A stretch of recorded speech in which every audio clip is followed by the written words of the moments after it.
welcome back to another episode of Women's Sports Update. I'm Adriana Leone here with Geraldine Paglia, and today we are talking about Syracuse Field Hockey. So Geraldine, Syracuse had a decent season this year, 13-7 overall, 4-4 in conference play, and a tough ACC conference.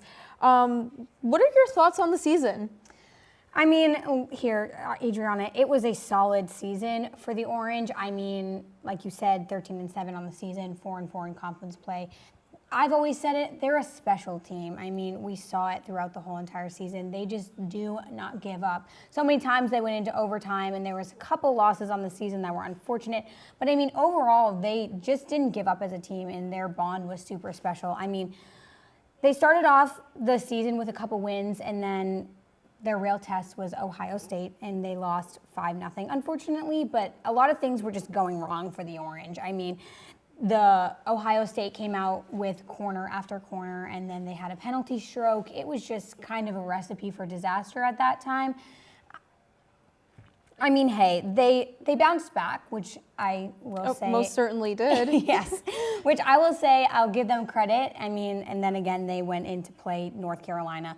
I mean, we know we love North Carolina, Erin Matson and her dynasty over there. I mean, we weren't really expecting the win, unfortunately, but a 5-0 loss was kind of unfortunate. They did have a little bit of redemption in the ACC, which we'll talk about a little bit later.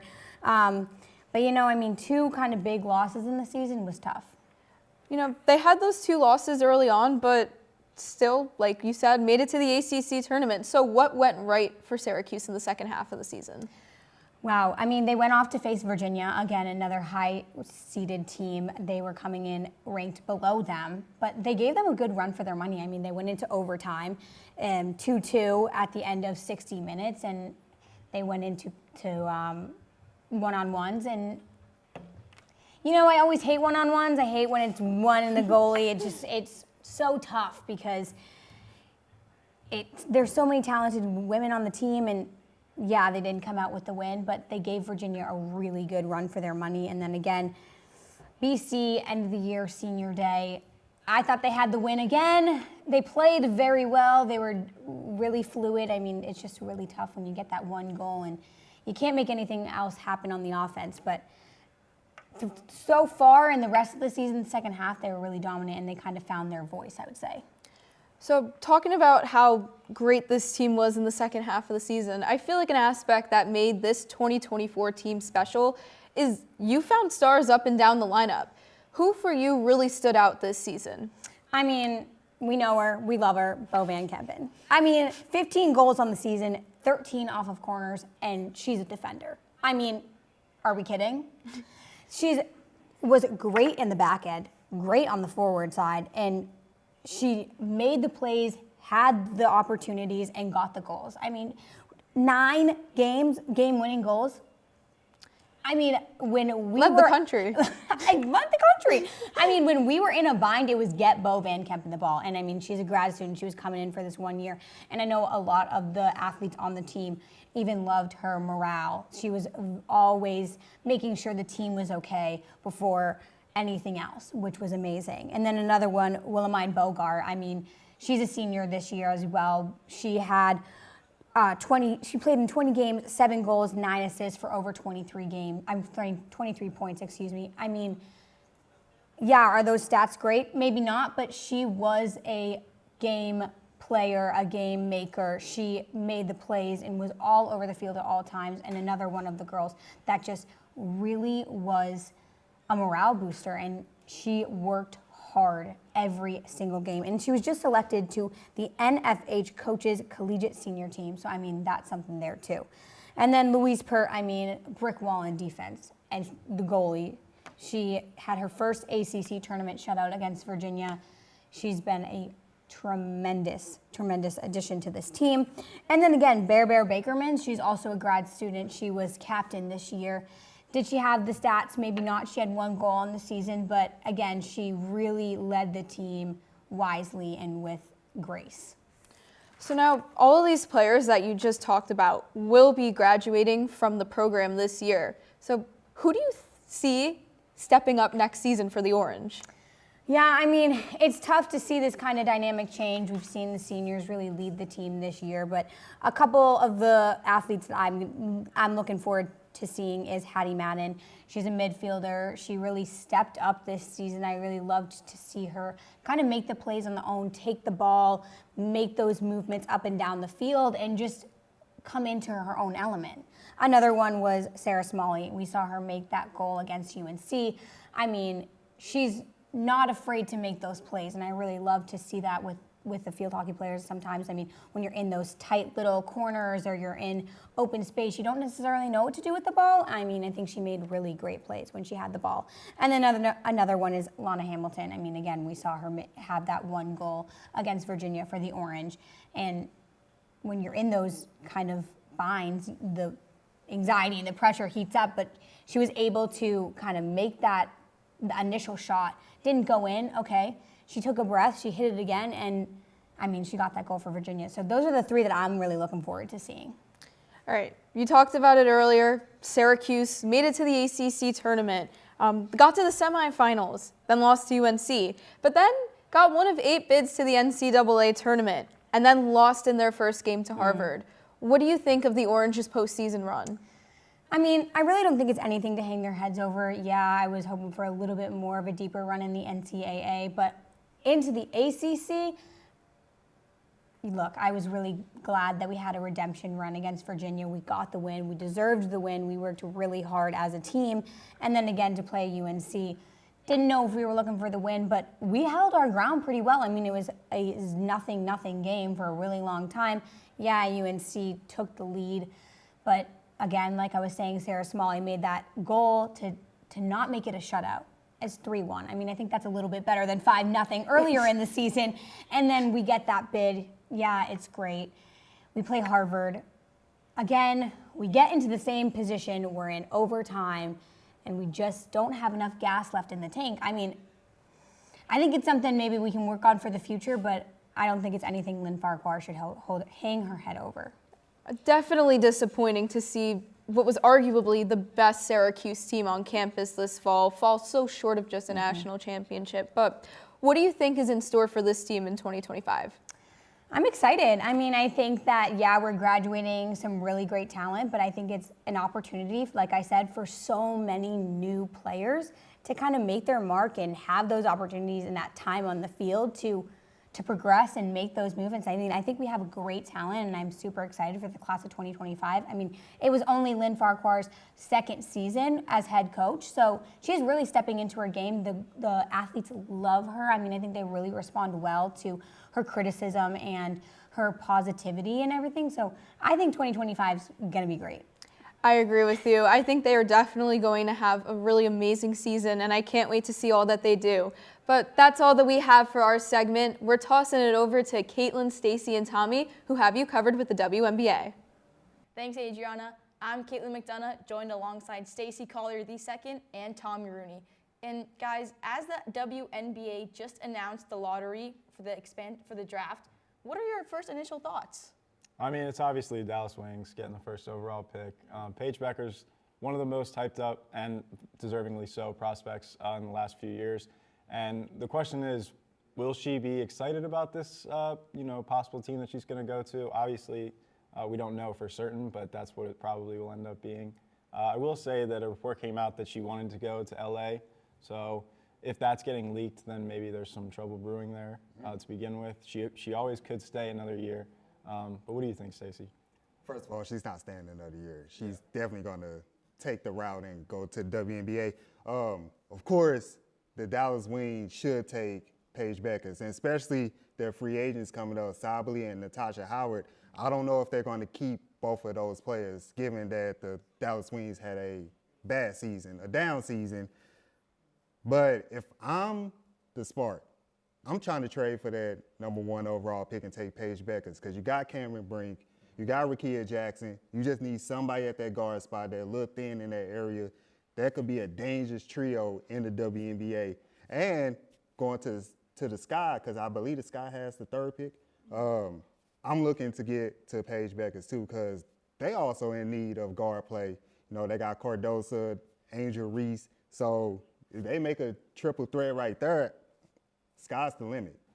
It would take a lot, I feel like, to get up to number one because this is such a hyped up prospect. So, maybe 2 first-round picks, maybe 3 first-round picks. What do you think, Caitlin? I mean, listen, I feel like we say this every season. The Wings are bound to take off, but they end up just chickening out. You know, they make a couple statement wins, and then they just fall off. I think adding Paige Beckers will definitely take the burden off of Arike Agumbawale. And I think with Satu Sabali coming back, they can have a core 3-person, team that really drives this team to push those boundaries. And I think in this season, in the upcoming season, they really should consider working out, getting Paige. Obviously, Paige, she might not want to come here, but hey, it's sports. That's the end of the day. You can't control where you go, but you can control how you can contribute to that team. And so by contributing to the Wings, I think she will make a statement coming in, much like Caitlin Clark, probably not to the same limits just because of how the Wings operate, because I think when Caitlin Clark came into the Fever, they needed someone to elevate their team. But I think Paige coming to the Wings is going to help them improve. Well, I kind of question the fit of Paige and Arike Agumbawale in the same backcourt because they both kind of like score first guards. So like if you're Paige Beckers going to the Dallas Wings, do you learn that kind of point guard role and become a little bit more facilitator? Do you have that in your game? So like I'm just wondering about that. But if they can make it work, then that's a great scoring backcourt. I mean, yeah, Paige is a very versatile player. I think we've seen this at UConn. Obviously, her getting injured, she has that grit. So I think that with everything that she's coming into and bringing into the league, she is a versatile player. She can help this Wings team advance forward. And I think they do need to work on their defense. I think the Wings are pretty much a score-first team. Defense kind of comes second. They need to find, an equilibrium between the two, scoring and defense. But Paige definitely helps make a case to bring them into that playoff. Absolutely, and I think like you were saying, if you're able to bring a team up from the number 1 overall spot to, maybe not this upcoming season, but the year after that, in the future, being one of the top teams in the league, then you have that pride of saying that I was the one who did that, along with the rest of the team. But, same thing with Caitlin Clark and the Fever. They made the playoffs the year after having the number 1 overall pick back-to-back seasons. So I feel like there's some pride in that, and they'll continue to grow as they get older and more chemistry builds. So I think that, even if you don't want to necessarily go somewhere, if you're the number 1 overall pick, you're going to go to a bad team. That's just how it works out. But something that I really want to talk about that is very, very confusing, I will say, for the average person to understand is the expansion draft situation that is happening currently or is going to happen soon. Obviously, the Golden State Valkyries are being added to the league. This is the first time that there will be an expansion draft with a new expansion team since 2008 with the Dream. So every team gets to have 6 players that they have in their protected players on their roster, and then anybody else is fair game. So how do you guys think this is going to go?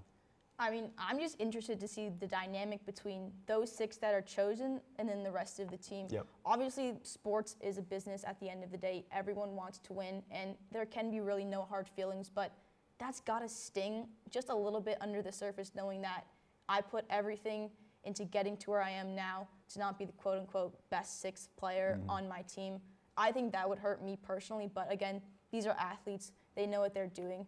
And I'm just curious to see how the coaches are going to have that maybe conversation with those players. Like maybe you were a bubble player or we just you're further down the list. So I think it's going to be very interesting to see.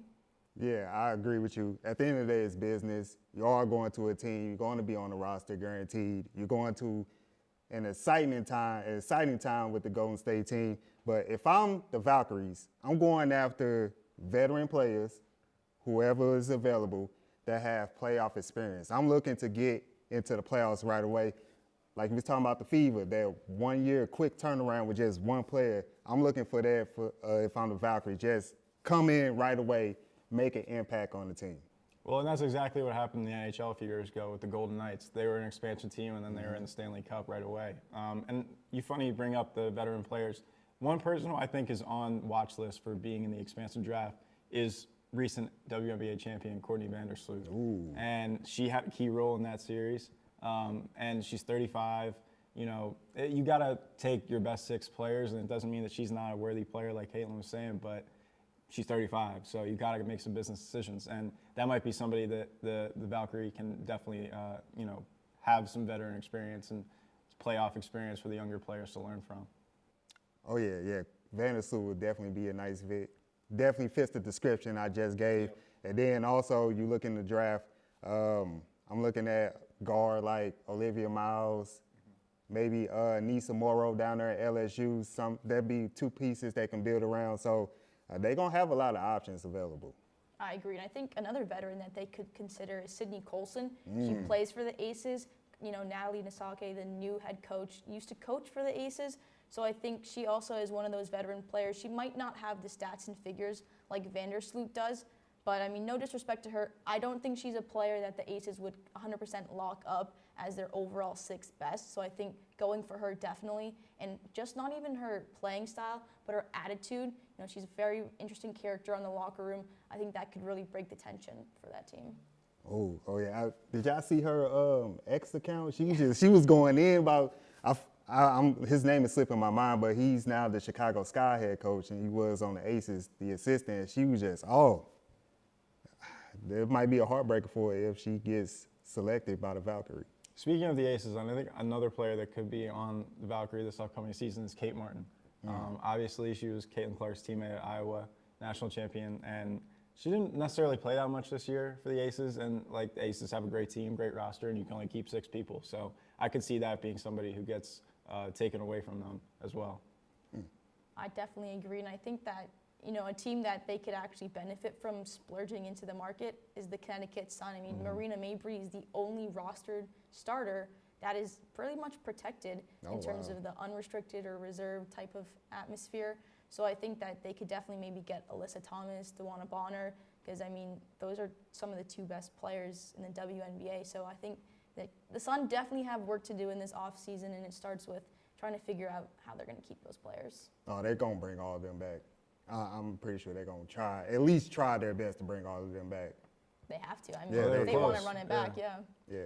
And it's funny you bring that up as well. So I'll try to briefly explain. You guys can help me with this. The whole unrestricted free agent situation with the Valkyrie this year. So teams get to have one restricted free agent that they, like the Valkyrie, can then try to take away, but the team that they're on currently can match that deal. And then besides the one player who's cored by the team that they're currently on, that they can talk to any unrestricted free agents. And DeWanna Bonner and Alyssa Thomas are both unrestricted free agents this year. So there will be a lot of turnover, I feel like, especially with this new team added. They have to stay under the salary cap, but right now they have no salary cap. They have no contracts. So there'll be a lot of people that they're trying to go after this year. Oh, yeah, December 6th. December 6th. That's when it's happening, December 6th. It's going to be crazy. It's going to be definitely probably more interesting than the lottery for the WNBA because Absolutely. that was super underwhelming. Tough to watch. But I'm actually really curious to see how the Valkyries approach this, and as other teams as well, because like you mentioned earlier, this hasn't happened since 2008, so no one really knows what strategy to employ, and I think this actually helps Portland and Toronto with them coming up in 2026, how they should approach getting some players as well. And there'll be even, I don't know if there's ever been 2 teams out at the same time, but will be less than 6 players protected next year because they got 2 teams coming in. So there'll be a lot of turnover in the next 2 years. But it'll be exciting to watch. That's all for Women's Sports Update. We hope you have a happy Thanksgiving. From Caitlin McDonough, Stacey Collier II, and Tommy Rooney. Have a great night, everyone. Happy Thanksgiving.